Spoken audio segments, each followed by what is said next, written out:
തുർക്കിയിലെ പ്രധാന നഗരമായ ഇസ്താംബുൾ നഗരത്തിൽ സ്ഥിതി ചെയ്യുന്ന കൊട്ടാരമാണ് ടോപ്പ് കാപ്പി. ഓട്ടോമൻ ഭരണകാലത്ത് ഒരു രാജകീയ വസതി എന്നതിനു പുറമെ സുൽത്താൻമാർ നടത്തിയ പൊതുചടങ്ങുകളുടെ വേദി കൂടിയായിരുന്നു ഈ കൊട്ടാരം. ഇന്നത് ഒരു മ്യൂസിയവും ഇസ്താംബുളിലെ പ്രധാനപ്പെട്ട ഒരു വിനോദസഞ്ചാര കേന്ദ്രവും കൂടിയാണ്. ഓട്ടോമൻ സാമ്രാജ്യത്തിലെ ഏറ്റവും പ്രധാനപ്പെട്ട കൊട്ടാര സമുച്ചയമാണിത്. കൊട്ടാര സമുച്ചയത്തിൽ പ്രധാനമായ 4 അകത്തളങ്ങളും അനേകം കൊച്ചു കെട്ടിടങ്ങളുമുണ്ട്. പിന്നീടുള്ള നൂറ്റാണ്ടുകളിൽ അതതു കാലത്തെ സുൽത്താൻമാർ ഇതിൽ അനേകം പുതുക്കിപ്പണികൾ നടത്തി. ഒരു കാലത്ത് 4000-ഓളം ആൾക്കാരുടെ വാസസ്ഥലമായിരുന്നു ഈ കൊട്ടാര സമുച്ചയം. ഇതിനുള്ളിൽ പള്ളികൾ, ആശുപത്രി, ബേക്കറികൾ എന്നിവയുണ്ടായിരുന്നു.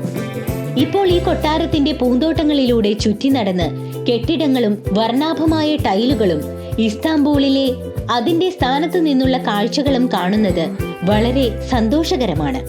രാവിലെ 9 മണിക്ക് തുറക്കുന്നതിന് വളരെ മുൻപ് തന്നെ ക്യൂകൾ ആരംഭിക്കുന്നതിനാൽ അതിരാവിലെ തന്നെ അവിടെ എത്തിച്ചേരുന്നത് നന്നായിരിക്കും. ചൊവ്വാഴ്ചയൊഴികെയുള്ള എല്ലാ ദിവസവും ടോപ്പ് കാപ്പി പാലസ് മ്യൂസിയം സന്ദർശകർക്കായി തുറന്നിരിക്കും. ടോപ്പ് കാപ്പി പാലസ് പോകുമ്പോൾ പ്രത്യേക ഡ്രസ് കോഡ് ഉണ്ട്. അതല്ലെങ്കിൽ സേക്രഡ് റെലിക്സ് ഡിപ്പാർട്ട്മെന്റിലെ ജീവനക്കാർ അനുയോജ്യമായ വസ്ത്രങ്ങൾ നമുക്ക് നൽകും. ഷോർട്സ്, മിനി സ്കർട്ടുകൾ, സ്ട്രാപ്ലെസ് വസ്ത്രങ്ങൾ എന്നിവ ഇവിടെ അനുവദനീയമല്ല. ട്രൈപോഡ് ഉപയോഗിക്കണമെങ്കിലും മുൻകൂട്ടി അനുവാദം ചോദിക്കേണ്ടി വരും.